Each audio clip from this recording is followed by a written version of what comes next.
Bonjour, donc on a commencé un nouveau chapitre du thème 3 qui est corps humain et santé sur l'alimentation et la digestion. Nous avions vu dans le thème 2 la nutrition des animaux, comment les animaux récupèrent leur nourriture dans le milieu et principalement pour quelles activités ils les récupèrent. Ici, dans une première activité, nous allons voir l'importance des aliments pour nous apporter de l'énergie. Et on a pris comme exemple de jumeaux Lucas et Hugo, qui font tous les deux du sport, seulement seul Hugo fait un malaise. Pourquoi Hugo va faire un malaise alors que Lucas et Hugo sont jumeaux, donc normalement identiques? Pour ça, je vous ai demandé une tâche complexe, c'est-à-dire, au lieu d'avoir plusieurs questions, à peu près une question par document, là je vous demande une grande explication sur l'ensemble des documents. Mais j'avais quand même essayé de séparer. Donc, on compare la dépense énergétique de Lucas et Hugo dans les documents 1 et 2. On calcule la valeur énergétique apportée par leur petit déjeuner, documents 3, 4 et 6. Et enfin, on doit trouver la cause du malaise. Dans cette première activité, vous aviez donc une image d'enfants qui font du sport. Lors d'une séance d'heures de PS, ils sont en plein effort physique et on voit ici qu'ils font un match de basket. Donc forcément, lorsqu'on fait une activité physique, on dépense de l'énergie. On nous explique dans le document 2, ils ont le même âge, ils ont la même taille, ils ont quasiment le même poids. Et un a fait du basket, l'autre est resté sur le banc de touche. Un a dépensé 1500, l'autre 188. Regardons maintenant ce qu'ils ont mangé. Alors Hugo n'avait pas faim, il n'a consommé que 2 biscuits. On regarde 2 biscuits, donc 2 fois 17 grammes.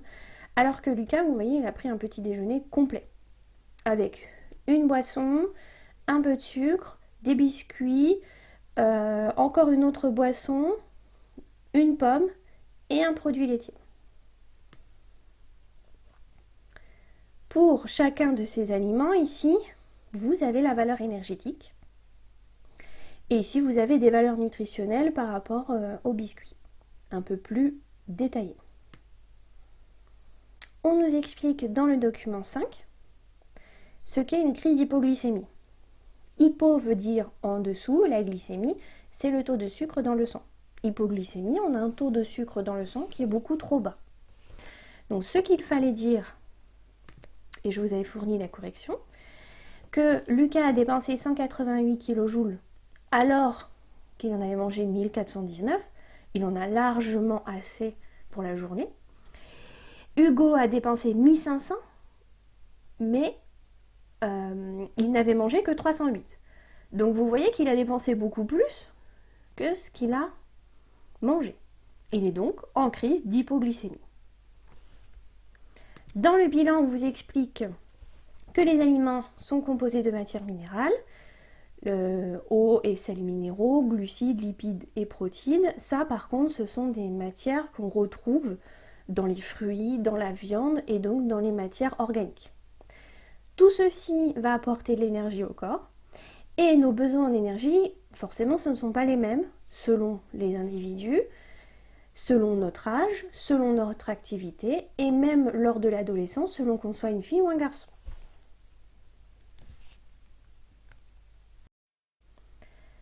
Dans la première activité, nous avons parlé de lipides, de glucides, d'eau et de sels minéraux qui sont des nutriments. Pourtant, lorsque l'on mange, lorsque les êtres vivants s'approvisionnent dans la nature, ce n'est pas forcément directement sous forme de nutriments. Donc les activités 2 et 3 vont nous expliquer comment de l'aliment que l'on ingurgite, on arrive aux nutriments. Donc dans cette activité 2, nous avions à décrire la façon de se nourrir d'un être unicellulaire. Uni veut dire une seule, cellulaire, une seule cellule. Comment, alors que nous avons une bouche, des dents et tout un système digestif et plusieurs organes, comment des êtres qui n'ont qu'une seule cellule peuvent se nourrir? On devait observer le système digestif du poisson et préciser son parcours, nommer les différents organes de ce système et enfin montrer que selon les animaux, il y a une certaine unité des systèmes, c'est-à-dire des ressemblances entre les systèmes digestifs. Donc nous voyons sur ce document 1 l'être unicellulaire.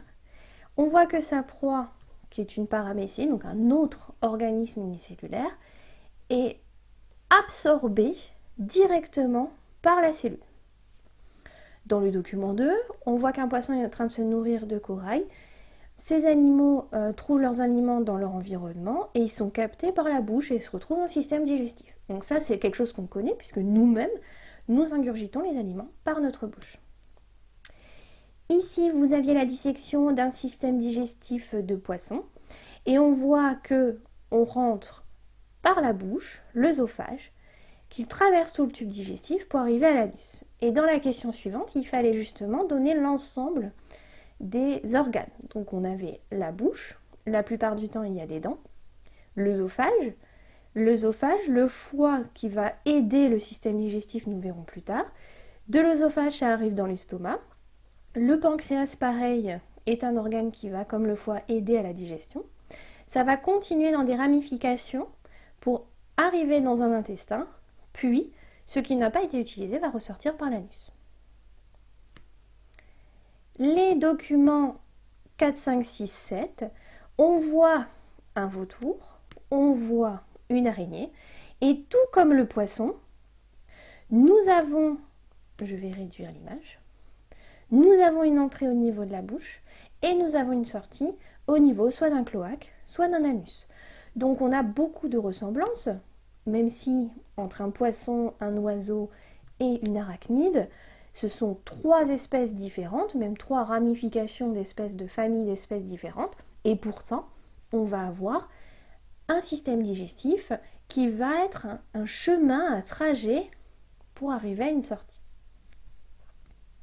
J'avais donc mis dans la correction que le prédateur fait entrer sa proie directement pour la digérer, qu'il rentre par la bouche et sorte par l'anus.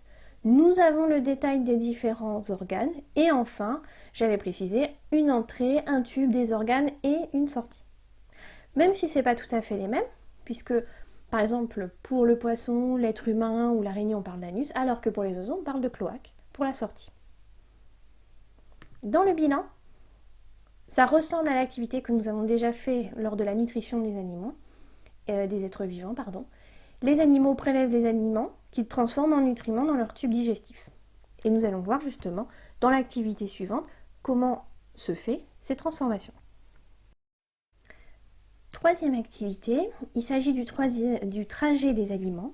On a pris l'exemple des mammifères, nous et un lapin, et il fallait décrire cette structure du tube digestif au niveau de l'œsophage, expliquer comment les aliments peuvent progresser, comparer l'aspect des aliments et enfin conclure sur ce que deviennent les aliments dans le tube digestif.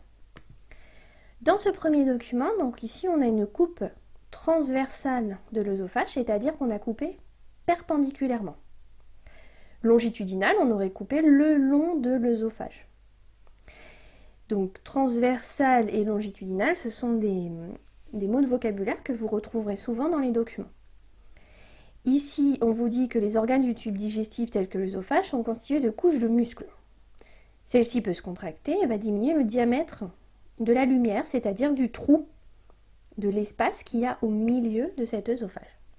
Et donc, il va se contracter, se relâcher, ce qui va augmenter le diamètre ou le diminuer. Donc ici, on voit les différentes couches de muscles, et puis cet œsophage qui est une sorte de tuyau un peu mou, et donc forcément, si l'ensemble des muscles se contractent, ça va écraser ce tuyau, et si ça se relâche, le tuyau va reprendre sa forme. Ici, vous avez de l'imagerie médicale. Pour savoir comment avance dans le tube digestif, on va mettre ce qu'on appelle les produits de contraste. Donc vous voyez, ça apparaît fluo sur ces images. C'est des produits qui, lorsqu'on regarde à l'œil nu, n'ont pas forcément de couleur vive, voire pas de couleur du tout. Et pourtant, lorsqu'on prend des radios, qu'on fait des IRM ou des scanners, on va voir apparaître ces produits. Alors c'est très pratique puisque si on prend une radio, quasiment tous les organes vont être à peu près des mêmes couleurs. Et grâce à ce produit de contraste, on peut observer en particulier un organe. Ici, l'œsophage et ici, l'estomac. Donc on voit l'œsophage tout à droite, on a des contractions puisque le produit n'est pas réparti de façon uniforme. Ici, on a le diamètre est beaucoup plus restreint. Et enfin, on voit que dans l'estomac, c'est une grande poche qui va se remplir du liquide de contraste. Avant de passer à l'image suivante, je précise que si vous êtes une âme sensible, vous pouvez accélérer et passer directement à la correction. Pour les autres, nous allons comparer ce qui se passe tout du long du tube digestif du lapin. Donc en haut, on a donné de l'herbe à ce lapin. Il va au niveau de sa bouche les mâcher, les couper en petits morceaux. On poursuit, ça va arriver dans l'estomac et vous voyez que la mastication au niveau de la bouche avec les dents plus les enzymes contenues dans l'estomac, on obtient une bouillie. Enfin, arrivé dans l'intestin, on voit que ce n'est plus du tout solide, on a carrément un contenu liquide. Et enfin, au niveau du gros intestin et à la sortie, nous avons directement des crottes qui sont cette fois-ci solides. Vous voyez, entre l'intestin grêle qui est liquide et le gros intestin qui est solide, forcément il s'est passé plusieurs réactions, plusieurs mécanismes. Dans la correction, je vous avais dit donc que c'est un tube creux entouré de muscles, que les aliments avancent grâce à cette contraction des muscles. La bouche, au niveau de la bouche, les aliments sont coupés en morceaux, puis en bouillie, puis liquides, puis solides. Et une fois la digestion terminée, justement, ces déchets sous forme d'excréments vont sortir sous forme solide. S'ils ne sont pas solides, s'ils sont trop solides, voire liquides, c'est à ce moment-là qu'on se dit qu'il y a un souci. Donc la plupart du temps, ces aliments doivent sortir de façon solide. Dans le bilan, les aliments consommés progressent dans le tube digestif, constitué de différents organes. Ils sont peu à peu transformés par le processus de digestion. Les aliments non transformés forment des excréments. C'est-à-dire, dès que l'on mange quelque chose, dès que l'on absorbe quelque chose par la bouche, on va avoir plusieurs processus tout au long du tube digestif qui va transformer ces aliments en nutriments. Et ce qu'on n'utilise pas va être rejeté.